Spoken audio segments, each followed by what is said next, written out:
Bismillahirrahmanirrahim. Surah Al-Balad, Surah number 19 and its translation. I swear by this city Makkah, and you, O Muhammad, peace be upon him, are free of restriction in this city. And the Father and that which was born, we have certainly created man into hardship. Does he think that never will anyone overcome him? He says, I have spent wealth in abundance.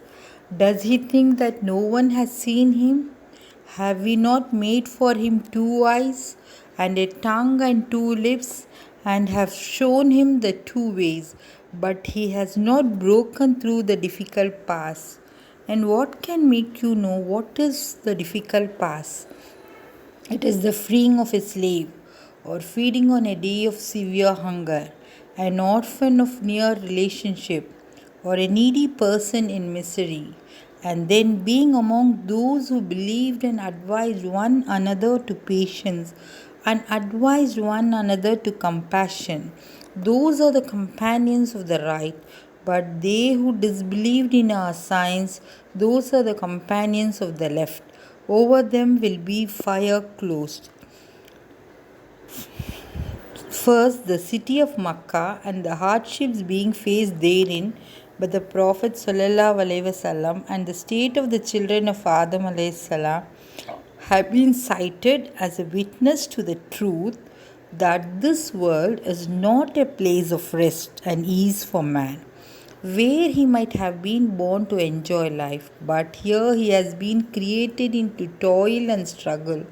After this, man's misunderstanding that he is all alone in this world and that there is no superior power to watch what he does and to call him to account has been refuted. The person with heaps of wealth prides upon his extravagances, whereas Allah subhanahu wa ta'ala, watching over his deeds, sees by what methods he obtained the wealth and in what ways and intentions he spent it. Then Allah says, we have given man the means of knowledge and the faculties of thinking and understanding, and opened up before him both the highways of virtue and vice. He also tells us the right path is a difficult one for people. It is a test of one's character and discipline.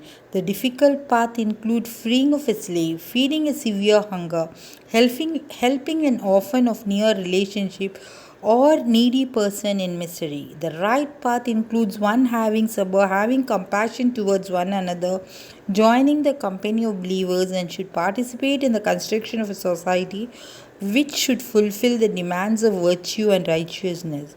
Allah's mercy will be on those who follow this way, and will be hellfire and no escape for those who do the wrong way.